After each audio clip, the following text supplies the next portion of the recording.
নমস্কাৰ শূন্য the mathematics কৰ্ণাৰলৈ সকলোকে মই স্বাগতম জনাইছোঁ। মৰমৰ ছাত্ৰ ছাত্ৰীসকল, লাষ্ট ক্লাছত আমি ত্ৰিভুজ সম্পৰ্কীয় উপপাদ্যৰ বিষয়ে আমি আলোচনা কৰিছিলোঁ। সেই উপপাদ্য দুটাৰ আধাৰত আজি আমি আমাৰ পাঠ আলোচনা কৰিম। গতিকে আজি আমাৰ পাঠ আলোচনা কৰাৰ আগতে আমি উপপাদ্য দুটা পুনৰ ভুমুকি মাৰি চাওঁ আমি কি শিকিছিলোঁ। আমাৰ প্ৰথম উপপাদ্যটো কি আছিল যে এটা ত্ৰিভুজক যদি এডাল ৰেখাই এনেভাৱে ছেদ কৰে যে ৰেখাডাল তৃতীয় বাহুৰ সমান্তৰাল হয়, তেন্তে কি হ'ব, এই ৰেখাডালে বাকী দুটা বাহুক সমান অনুপাতত বিভক্ত কৰিব। অৰ্থাৎ স্পষ্ট হোৱাত আমি এনেকৈ ক'ব পাৰোঁ যে যদি DE সমান্তৰাল BC হয়, তেন্তে আমাৰ কি হ'ব, এই বাহু দুডাল সমান অনুপাতত বিভক্ত হ'ব। That is AD by BD, এই ভাগ দুটা ইকুৱেল টু এই দুটাৰ অনুপাত হ'ব AE বাই EC। এইটো আছিল আমাৰ নাম্বাৰ 1 উপপাদ্য, ঠিক আছে। আৰু নাম্বাৰ 2 ইয়াৰ সম্পূৰ্ণ বিপৰীত আছিল।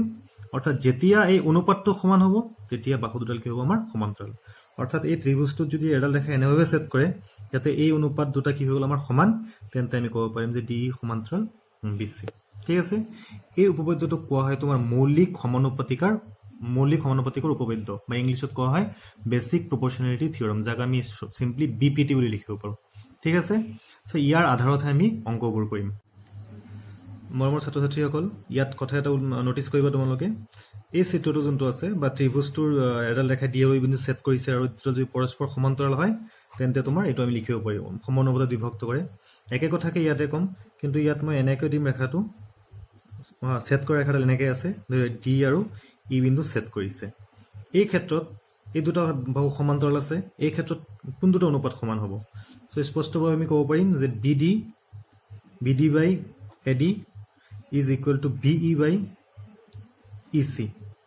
এই চিত্ৰটো মই ইয়াত কিয় উল্লেখ কৰিছোঁ, মোৰ টিচিং অভিজ্ঞতাৰ পৰা চাওঁ ইয়াত। চ' ল'ৰা ছোৱালীয়ে নিশ্চয় বুজি পায় যে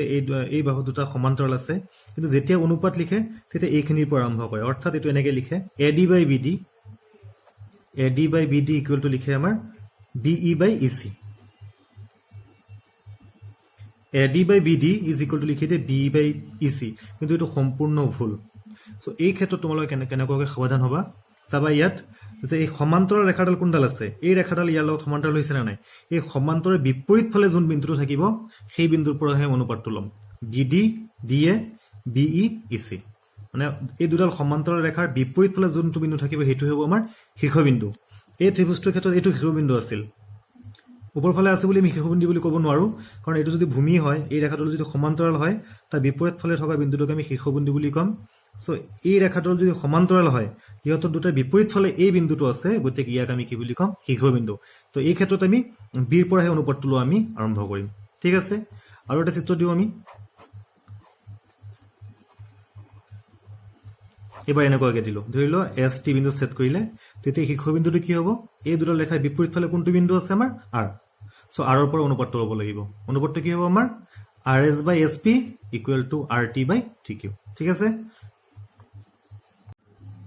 মৰমৰ ছাত্ৰ ছাত্ৰীসকল, মৌলিক সমানুপাতিকাৰ সূত্ৰ আৰু তাৰ বিপৰীত সূত্ৰৰ আধাৰত আমি আজি অনুশীলনী 6.2 কৰিম। চ' আমি অনুশীলনী 6.2 আৰম্ভ কৰোঁ। তোমালোকে চবে কিতাপখন মিলি ল'বা। চ' প্ৰথম প্ৰশ্নটো কি সুধিছে, চিত্ৰ 6.171 আৰু 2 এই দুটা চিত্ৰ দিয়া আছে। DE সমান্তৰাল BC, ইয়াতো DE সমান্তৰাল কি আছে আমাৰ BC। চ' এই ত্ৰিভুজটোৰ যদি DE সমান্তৰাল BC হৈ গ'ল, চ' প্ৰশ্নটো বাকীখিনি পঢ়াৰ আগত আমাৰ আহি যাব লাগে কথাটো যে ইয়াত DE সমান্তৰাল যদি BC হয় তেন্তে কি হ'ব। স্পষ্টভাৱে কি হ'ব,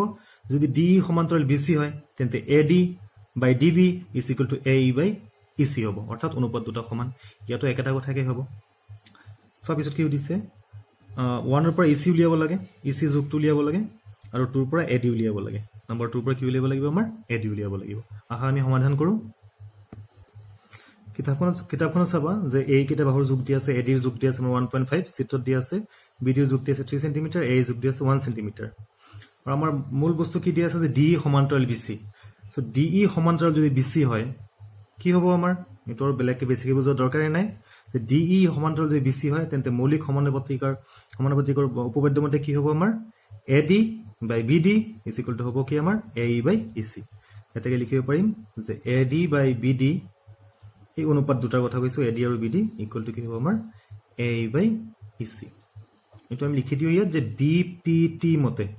মানে মৌলিক সমানুপাতিকৰ উপপাদ্য বেসিক প্ৰপৰশ্যনেলিটি থিওৰেম মতে থেলছ উপপাদ্য মতে বুলি লিখিব পাৰি আমি যি কি নহওক মানকেইটা বহুৱাই দিওঁ আমি এডিৰ মান আছে আমাৰ 1.5 বিডিৰ মান আছে কিমান আমাৰ 3 এৰ মান আছে 1 ইচিৰ মান আমি নাজানো কাট কৰি দিওঁ 1.5 এবাৰ ইয়াত যাব দুবাৰ সো বজ্ৰগুণন কৰি দিয়া ইচি এক গুণ ইচি ইজ ইকুৱেল টু 1 যা 2 অৰ্থাৎ ইচিৰ যোগ আমি কিমান পালো 2 সেন্টিমিটাৰ একদম সহজ অংক এইখিনিতে কথা এটা উল্লেখ কৰো তো জেনাৰেলি 1 মাৰ্কৰ কোৱেশ্চন দিয়া থাকে या চিত্ৰ আকাৰ বা ইমানখিনি লিখাৰ কোনো প্ৰয়োজন নাই ইয়াৰ পৰা চাই ডাইৰেক্টলি অংকটো তোমালোকে কৰি দিব পাৰিবা সো সেম অংক 1 or 2 সেইটো তোমালোকে নিজে পাৰিবা সেইটো তোমালোকে এৰিলো এতিয়া আমি কোৱেশ্চন নম্বৰ 2 লৈ আগবাঢ়িম সো কোৱেশ্চন নম্বৰ 2 ত কি সুধিছে চোৱা যে ত্ৰিভুজ PQ আৰু PQ আৰু PR বাহুৰ ওপৰত ক্ৰমে E আৰু F দুটা বিন্দু ছবি আমাক দিয়া নাই তলৰ প্ৰতিটো ক্ষেত্ৰতে EF সমান্তৰাল QR হয়নে উল্লেখ কৰা আমাক এই দুটা বাহু সমান্তৰাল হয়নে নহয় আমাক পৰীক্ষা কৰিব দিছে তাৰ উপৰি কেইটামান বাহুৰ মান দিয়া আছে আমি ছবিটো আঁকিলে বুজি পাম কি সুধিছে আমাক আমি ছবিটো আঁকিলো আৰু ছবি আঁকিবলৈ মানকেইটা লিখিলো সো আমাক কি বুলি কৈছে যে ত্ৰিভুজ PQR আমি এটা ত্ৰিভুজ আঁকো PQR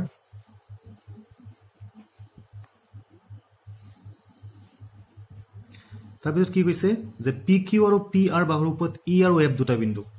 PQ বাহুৰ ওপৰত এটা E বিন্দু আছে আৰু PR বাহুৰ ওপৰত এটা F বিন্দু যিকোনো বিন্দু আমাক সুধিছে যে তলৰ প্ৰতিটো ক্ষেত্ৰতে EF সমান্তৰাল QR হয়নে EF মানে এটা যোগ কৰিব লাগিব EF সমান্তৰাল QR মানে এই দুডাল বাহু তোমাৰ সমান্তৰাল হয় নে নহয় আমাক সুধিছে এতিয়া সমান্তৰাল হ'ব আমাৰ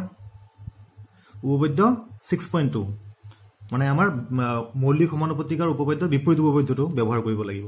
যে এই দুডাল বাহু সমান্তৰাল কেতিয়া হ'ব যেতিয়া এই অনুপাত দুটা কি হ'ব তোমাৰ সমান হ'ব অৰ্থাৎ যদি দেখুৱাব পাৰো PE by EQ equal to PF by FQ অৰ্থাৎ অনুপাত দুটা যেতিয়া সমান তেন্তে আমি কম যে EF সমান্তৰাল আমাৰ কি হ'ব QR ঠিক আছে সো ইয়াৰ কাৰণে আমি কি কৰিম এই বাহুটোৰ যোনটো বিন্দুত বিভক্ত হৈছে তাৰ অনুপাত উলিয়াম আৰু ইয়াৰ অনুপাত আমি তেনেকৈ উলিয়াম ওলোৱাৰ পিছত যদি চাও আমি সমান তেন্তে কি হ'ব আমাৰ সমান্তৰাল এই বাহুকেইটাৰ যোগ দিয়া আছে আমি এটা লিখি ললো এতিয়া আমি অনুপাত লম তাৰ কাৰণ অনুপাত লম PE আৰু EQ প্ৰথমতে তাৰ পিছত লম PF আৰু F আৰু চাও কি হয় PE by EQ অনুপাতটো কি ওলাই PE ভ্যালু আছে 3.9 EQ ভ্যালু আছে কিমান আমাৰ 3 সো কাট কৰিব পাৰি 1.3 এতিয়া আমি সেকেন্ডটো লম আমি PF by কি আছে আমাৰ FR PF এৰ ভ্যালু আছে কিমান আমাৰ 3.6 আৰু FR এৰ ভ্যালু আছে আমাৰ কিমান 2.4 সো দুটা এটা অংকৰ আগত দশমিক আছে সো নথকা বুলি ধৰি লব পাৰি কাট কৰি একেবাৰে কাট কৰি দিও 12 ৰে কাট কৰিলে তিনিবাৰ 12 ৰে কাটলে কৰিলে আমাৰ দুবাৰ সো 2 ৰে 3 কেনে কাট কৰিব পাৰি 2 গুণ 2 থাকিব তোমাৰ 1 5 গুণ 10 ঠিক আছে সো PE by EQ পালো আমি 1.3 মানে এই অংক দুটাৰ অনুপাত পালো 1.3 PF by FR হলো কিমান 1.5 এই অংক দুটাৰ অনুপাত পালো আমি 1.5 সো ইয়াৰ মান 1.3 ইয়াৰ মান 1.5 সমান হৈছে না আমাৰ নিশ্চয় নাই হোৱা যেহেতু সমান হোৱা নাই এটোক আমি সমান্তৰাল বুলি ক'ব পাৰিম নে নোৱাৰিম তাকে লিখাম আমি যেহেতু PE by EQ is not equal to অসমান PF by FR গতিকে কি হ'ব আমাৰ যে EF আৰু QR সমান্তৰাল নহয় ঠিক আছে একদম সহজ অংক নিশ্চয় বুজি পাইছা 2 নম্বৰটো একে মানে একেদৰে দি আছে হেতু নিজে পাৰিবা হেতু তোমালোকে এৰিলো 3 নম্বৰটো সো আমি যে আমাৰ কাকা যোগ দি আছে PQ ৰ যোগ দি আছে PR ৰ যোগ দি আছে PE যোগ দি আছে PF ৰ যোগ দি আছে এটা সো আমি সমান্তৰাল হয় নহয় পৰীক্ষা কৰিম একেদৰে পৰীক্ষা কৰিম আকৌ আমি অনুপাত লম যদি অনুপাত সমান তেন্তে সমান্তৰাল হয় এলছ আমাৰ নহয় মই ইয়াত একেটা চিত্ৰকে ব্যৱহাৰ কৰি আছো সো আমি কাকাৰ অনুপাত সমান দেখুৱাম আকৌ কৈছো মই যে কাৰকা দেখুৱাম PE by EQ equal to দেখুৱাম PF by FR সো গোটেই কেইটাৰ মান দিয়া থাকিব লাগিব ইয়াত যদি চাও আমি কাৰ মান দিয়া আছে PQ এই গোটেই বাহুডালৰ মান দিয়া আছে PQ PE মান দিয়া আছে নে ইয়াত PE মান দিয়া আছে এটা কিমান দিয়া আছে 0.18 দিয়া আছে আমাৰ EQ ৰ মান দিয়া আছে নে সো ইয়াত EQ ৰ মান কিন্তু আমাৰ দিয়া নাই PF ৰ মান দিয়া আছে নে এটো PF ৰ মান আমাক 0.36 দিয়া আছে আৰু লাগিব আমাৰ FR ৰ মান দিয়া নাই অতিৰিক্তভাৱে কাৰ মান দিয়া আছে PQ ৰ মান দিয়া আছে আৰু PQ মানে এই গোটেই বাহুটো আৰু PR মানে এই গোটেই বাহুটো সো আমি PE আৰু PF ৰ মান আছে লাগে আমাৰ কি EQ আৰু FR ৰ মান অনুপাত উলিওৱাৰ আগত সো আমি EQ ৰ মান কেনেকৈ পাম পি কিউৰ মান দিয়া আছে আমাৰ 1.28 এই গোটেই বাহুটোৰ মান দিয়া আছে কিমান 1.28 আৰু পি এৰ মান দিছে 0.18 সেই গোটেই বাহুটোৰ পৰা যদি পি ই মাইনাছ কৰি দিম তেতিয়া আমাৰ থাকিব কি ই কিউ মান পাই যাম ঠিক একেদৰে পি আৰ ৰ পৰা যদি আমি পি এফ মাইনাছ কৰি দিম তেতিয়া পাম আমি কি এফ আৰ তেনেকৈ আমি ই কিউ আৰু এফ আৰ আগত উলিয়াই ল'ম তাৰপিছত আমি অনুপাত উলিয়াম সো আমাৰ ই কিউ ইকুৱেল টু হ'ব পি কিউ মাইনাছ ছবিটো চাবা তোমালোকে নিজে পি কিউ মাইনাছ কি হ'ব আমাৰ পি ই সো পি কিউৰ ভ্যালু দিয়া আছে আমাৰ কিমান 1.28 মাইনাছ পি এৰ ভ্যালু দিয়া আছে কিমান আমাৰ 0.18 ইকুৱেল টু আমি কি পাওঁ মাইনাছ কৰি দিয়াৰ পিছত 8 পৰা 8 গল থাকিল 0 2 পৰা 1 গল থাকিল 1.10 পাওঁ সেন্টিমিটাৰ ঠিক আছে একেদৰে উলিয়াম আমি এফ আৰ আমি কেনেকৈ উলিয়াম পি আৰ ৰ পৰা মাইনাছ কৰি দিম আমি পি এফ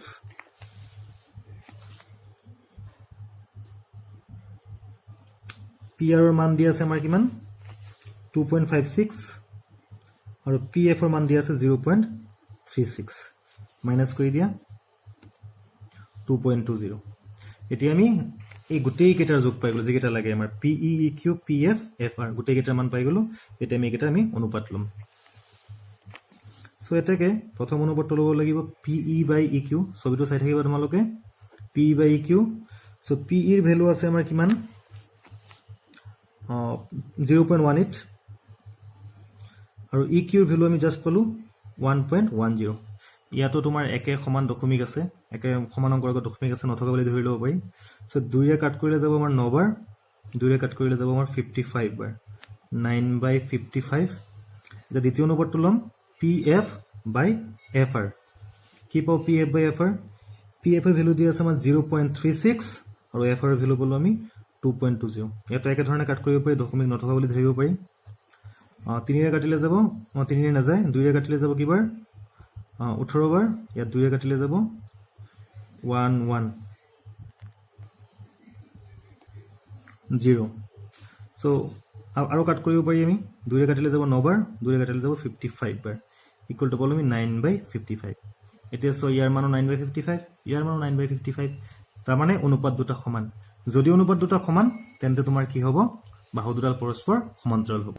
তাকে আমি লিখি দিম P by E Q is equal to হল আমাৰ P F by F R গতিকে মৌলিক সমানুপাতিকাৰ বিপৰীত উপপাদ্যমতে আমি কি লিখিব পাৰো যে আমাৰ ই এফ সমান্তৰাল কি হ'ব আমাৰ কিউ আৰ ঠিক আছে একদম ইজি অংক নিশ্চয় বুজি পাইছা এটা আমি কোৱেশ্চন নম্বৰ 3 লৈ আগবাঢ়ো সো কোৱেশ্চন নম্বৰ 3 কি সুধিছে চিত্ৰ 6.18 ত চিত্ৰ আমাক দিয়া আছে এই চিত্ৰটোত LM সমান্তৰাল CB LM সমান্তৰাল CB LN সমান্তৰাল CD প্ৰমাণ কৰা যে AM by AB is equal to AN by AD ঠিক আছে আমি কেনেকৈ কৰিম দিয়া কন্ডিশন কৰি লিখি ললো আমি যে LM আৰু CB সমান্তৰাল দিয়া আছে LN আৰু CD সমান্তৰাল দিয়া আছে আমি প্ৰমাণ কৰিব লাগে যে AM by AB is equal to AN by AD so এটো ব্যৱহাৰ কৰি ইয়াত যে LM সমান্তৰাল CB ছাত্ৰ-ছাত্ৰীসকল যেতিয়া ত্ৰিভুজৰ ক্ষেত্ৰত অংক কৰোতে দুটাল বাহু সমান্তৰাল শব্দটো পাবা এই দুটাল বাহু সমান্তৰাল হৈ আছে তেতিয়া তোমাৰ লগত নিজে নিজে ভাবিব লাগিব যে ইয়াত আমাৰ মৌলিক সমানুপাতিকৰ উপপাদ্যটো ব্যৱহাৰ সাকে কৰিব পাৰি ঠিক আছে সো মৌলিক সমানুপাতিকৰ উপপাদ্য যাতে ব্যৱহাৰ কৰিব পাৰি সমান্তৰাল শব্দটো অহাৰ লগে লগে মনত ৰাখিবা ত্ৰিভুজৰ ক্ষেত্ৰত দেই সো যেহেতু ইয়াত সমান্তৰাল আছে সো আমি ইয়াত মৌলিক সমানুপাতিকৰ উপপাদ্য ব্যৱহাৰ কৰিম সো ইয়াৰ কাৰণে আমি ইয়াত ত্ৰিভুজটো আইডেন্টিফাই কৰিব লাগিব চিনাক্ত কৰিব লাগিব এতিয়া LM সমান্তৰাল BC হলে ত্ৰিভুজটো কেনেকৈ চিনাক্ত কৰিম আমি পটকে চাই পেলাও চিনাক্ত কৰি দিব পাৰি কিন্তু কেতিয়াবা যদি আমাৰ কনফিউজ লাগে যে ত্ৰিভুজটো ইয়াত কোনটো ব্যৱহাৰ কৰিম তেতিয়া কি কৰিবা চোৱা যে LM আৰু BC এই বাহু দুটাৰ দীঘল কোনটাল আছে BC এডাল দীঘল নহয় জানো BC সো BC বাহুযুক্ত ত্ৰিভুজটোই আমাৰ ইয়াত ব্যৱহাৰ কৰিব লাগিব সো BC বাহুযুক্ত ত্ৰিভুজটো চোৱা ইয়াত কি আছে ABC আছে BC বাহুযুক্ত কিন্তু বেলেগ ত্ৰিভুজ ইয়াত আমাৰ নাই সো BC বাহু থকা ত্ৰিভুজটো কি আছে আমাৰ ABC তো এই ABC ত্ৰিভুজৰ এই বাহু দুডাল কি দিয়া আছে আমাৰ সমান্তৰাল যেহেতু এই বাহু দুডাল সমান্তৰাল তেন্তে বাকি দুটা বাহু কি হ'ব আমাৰ একে অনুপাতত কি হ'ব বিভক্ত হ'ব আজি ক্লাছৰ আৰম্ভণিতে তোমালোকক বুজাইছিলো যে এই বিন্দু আমি কেনেকৈ উলিয়াম যে এই দুডাল বাহুৰ সমান্তৰাল বাহু দুডালৰ বিপৰীত যোনটো বিন্দু থাকিব সেইটো হ'ব আমাৰ বিন্দু গতিকে আমি অনুপাতটো এই বিন্দুটোৰ পৰা ল'ম সো এই বাহু দুডাল যেহেতু সমান্তৰাল তেন্তে আমি লিখিব পাৰি AM by MB is equal to AL by LC একেদৰে এই দুডাল সমান্তৰাল ইয়াত আমি কি লিখিব পাৰি যে AN by ND is equal to AL by LC তাকে আমি লিখিলাম যে যেহেতু LM সমান্তৰাল CB এটাকে আমি কি লিখিব পাৰি AM by MB is equal to হ'ব AL by LC এই ইকুৱেশ্যন নম্বৰ 1 দিয়া এটা আমি কোনটো উপপাদ্য মতে পালো BPT থিওৰাম মতে বা মৌলিক সমানুপাতিকৰ উপপাদ্য মতে একেদৰে দ্বিতীয় তোমাৰ সমান্তৰালটো ব্যৱহাৰ কৰা কি দিয়া আছে আমাৰ LN সমান্তৰাল CD যেহেতু এই দুটো সমান্তৰাল একেদৰে কি লিখিম AN by ND is equal to হ'ব AL by LC AL by LC question 2 এটো BPT মতে সমীকৰণ 1 আৰু 2 পৰা আমি কি পাউছ সমীকৰণ 1 আৰু 2 পৰা ইয়াত হুপক্ষত AL by LC ইয়াতো হুপক্ষত AL by LC যেহেতু হুপক্ষ সমান দুয়োটা সমীকৰণ বাওপক্ষ সমান হ'ব অৰ্থাৎ সমীকৰণ দুটা সমান সো বাওপক্ষটো আমি সমান লিখি দিও কি আছে আমাৰ ইয়াত M by MB is equal to আছে আমাৰ ইয়াত নম্বৰ 2 N by ND এটা প্ৰমাণ কি কৰিব দিছে চাও M by AB ইয়াত M by কি পাইছো আমি MB পাইছো ইয়াত N by AD ইয়াত আমাৰ N by কি পাইছো আমি AD কমপ্লিট হোৱা নাই MB জায়গাত আমাৰ কি হ'ব লাগিব AB ND জায়গাত কি হ'ব লাগিব আমাৰ AD কেনেকৈ বনাম সো এটো MB ছবিটো সো MB গত আছে এটো MB আছে কিন্তু হ'ব লাগে কি আমাৰ ইয়াত AB কি হ'ব লাগিব আমাৰ AB হ'ব লাগিব কেনেকৈ পাম MB ৰ লগত যদি কেনেবাকে মই M যোগ কৰি দিব পাৰো এই অংশখিনি যদি যোগ কৰি দিব পাৰো এটা কমপ্লিট ৰেখাডাল অৰ্থাৎ আমি কি পাই যাম AB পাই যাম MB ৰ লগত যদি কেনেবাকৈ M যোগ কৰো তেন্তে কি পাই যাম AB ঠিক একেদৰে আমাৰ আছে ND আছে ইয়াৰ লগত যদি মই কেনেবাকৈ N যোগ কৰি দিব পাৰো তেন্তে আমি কি পাই যাম AD পাই যাম সো আমি কেনেকৈ কৰো এটা এনেকৈ লিখি লোৱা is equal to এটা এনেকৈ লিখিব পাৰি আমি AN সো আমি দুই পক্ষত এক যোগ কৰি দিম এক কিয় যোগ কৰিম যেতিয়া আমি ইয়াত এক যোগ কৰিম এক যোগ কৰিলে আমাৰ ভগ্নাংশৰ যোগবিয়োগ ফলত কি হৈ যাব আমি ইয়াত 1 ৰ লগত AM পূৰণ হৈ AM প্লাছ হৈ যাব সো MB ৰ লগত AM প্লাছ হলে আমি AB পাই যাম অথনি চিত্ৰত দেখুৱালো এইটো সো কি পাও আমি এটো হ'ব যোগ কৰিলে ND প্লাস কি হ'ব AN ঠিক আছে সো MB প্লাস AM যদি আমি চিত্ৰটো চাও MB প্লাস AM আমাক কি দিয়ে AD দিয়ে আৰু আমাৰ ND প্লাস AN কি দিয়ে আমাৰ AD দিয়ে MB প্লাস AM আমাক দিব AB ND প্লাস AN দুটো যোগ কৰিলে কি পাম আমি AD আমি তাকে লিখি দিম এটো যোগ কৰিলে কি পাম আমি AB divided by AM এই দুটো যোগ কৰিলে পাম আমি AD by AN দুটোই দিয়া সমাজ যেটো প্ৰমাণ কৰিব দিছে সেইটো আমি পাই গলো ঠিক আছে ইজি অংক ইয়াত আমি মৌলিক সমানুপাতিকৰ উপপাদ্য ব্যৱহাৰ কৰিছো তাৰ পিছৰখিনি আমি ইয়াত সিম্পলিফিকেশন কৰি পেলাই আমি এই মানটো পাই গলো ঠিক আছে এটা কোৱেশ্চন নম্বৰ 4 লৈ আগবঢ়াও কোৱেশ্চন নম্বৰ 4 কি দি আছে সো চিত্ৰ 6.19 ত এইটো চিত্ৰ দিয়া আছে আমাক DE সমান্তৰাল AC DE সমান্তৰাল কি আছে আমাৰ AC DF সমান্তৰাল AE DF সমান্তৰাল কি দি আছে আমাৰ AE প্ৰমাণ কৰিব লাগে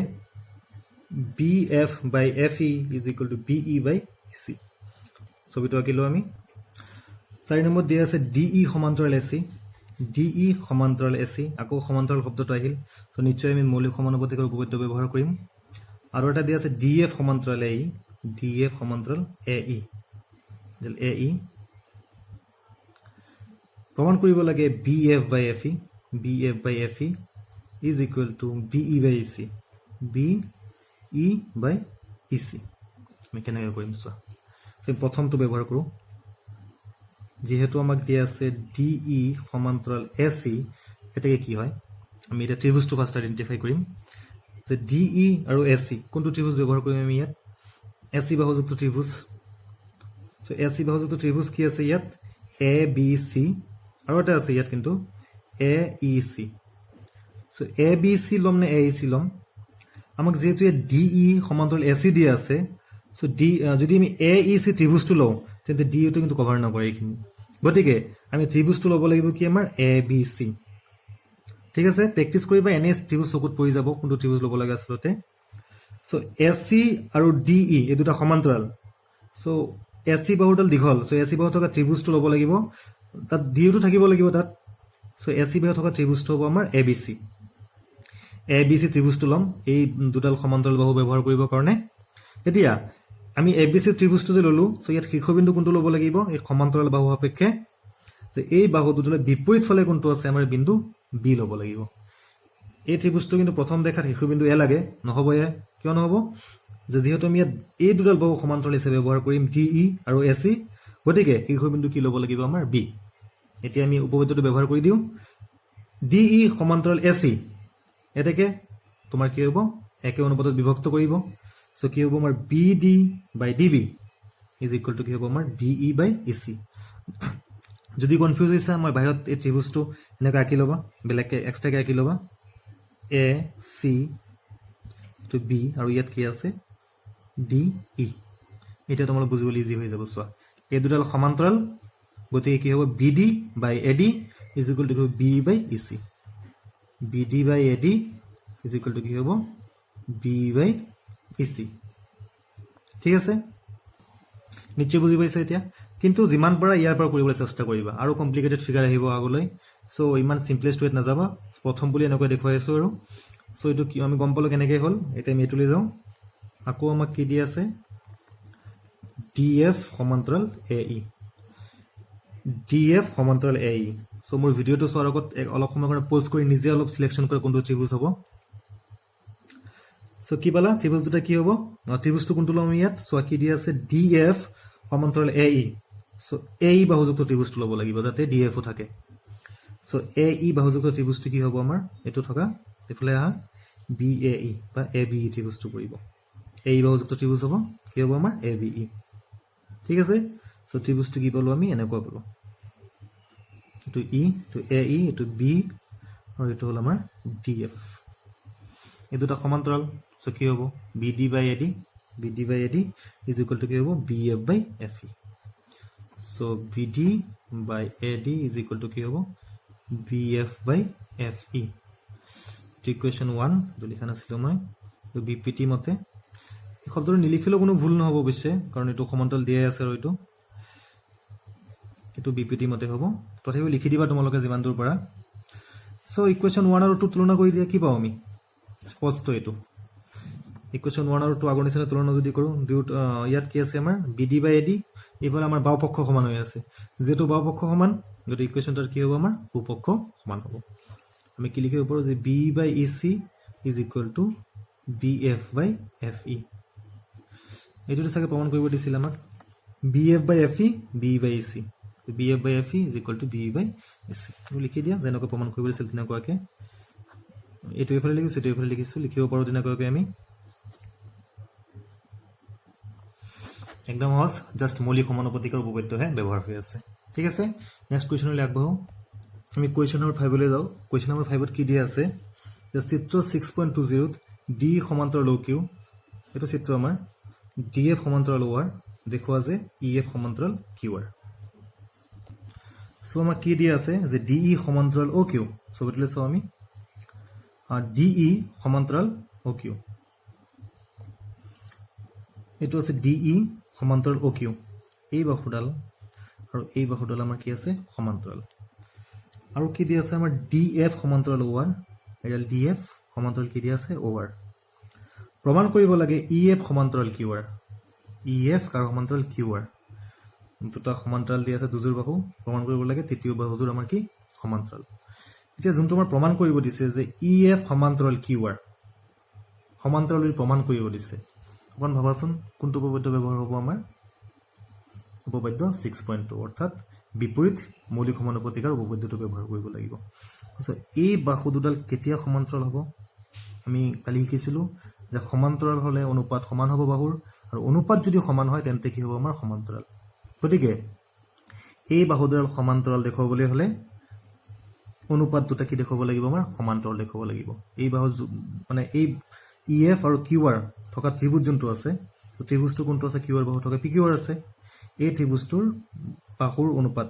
মানে বিভক্ত হোৱা বাহু দুটা বিভক্ত হোৱা অনুপাতটো যদি আমি সমান দেখুৱাই দিব পাৰোঁ তেন্তে আমি EF সমান্তৰাল কি হ'ব QR স্পষ্ট ভাষাত যদি কওঁ আমি যে EF সমান্তৰাল QR হ'বলৈ আমাৰ দেখুৱাব লাগিব যে PE by EQ is equal to PF by FR। যদি আমি দেখুৱাই দিব পাৰোঁ তেন্তে আমি লিখিম যে EF সমান্তৰাল QR। গতিকে চাওঁচোন আমি কেনেকৈ দেখুৱাব পাৰোঁ। আমি DE কেইটা ব্যৱহাৰ কৰোঁ। যিহেতু DE সমান্তৰাল OQ, মৌলিক সমানুপাতিকাৰ উপপাদ্য ব্যৱহাৰ কৰিব লাগিব। সমান্তৰাল দি আছে DE সমান্তৰাল OQ। চ' DE আৰু OQ ডাঙৰ বাহুটো আছে OQ। ED আৰু OQ বাহু থকা ত্ৰিভুজটো ল'ব লাগিব। কোনটো ত্ৰিভুজ হ'ব ইয়াত? OQ দুটা বাহুৰ বিপৰীত ফালে শীৰ্ষবিন্দু P,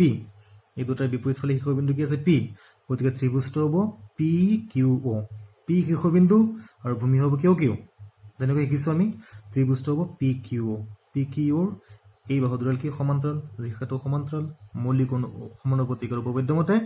আমি লিখিব পাৰোঁ যে PE by EQ is equal to PD by DO। Okay, এতেকে PE by EQ is equal to হ'ব আমাৰ PD by DO। Equation 1 BPT মতে। আকৌ আৰু এযোৰ দিয়া আছে সমান্তৰাল DF সমান্তৰাল কি দিয়া আছে আমাৰ OR। এতেকে একেদৰে ইয়াতো হ'ব। ইয়াত যেনেকৈ হ'ল DF সমান্তৰাল OR, ত্ৰিভুজটো কি হ'ব? POR হ'ব। চ' এই দুটা যিহেতু সমান্তৰাল, গতিকে আমি কি লিখিব পাৰিম যে PF by FR is equal to PD by DO।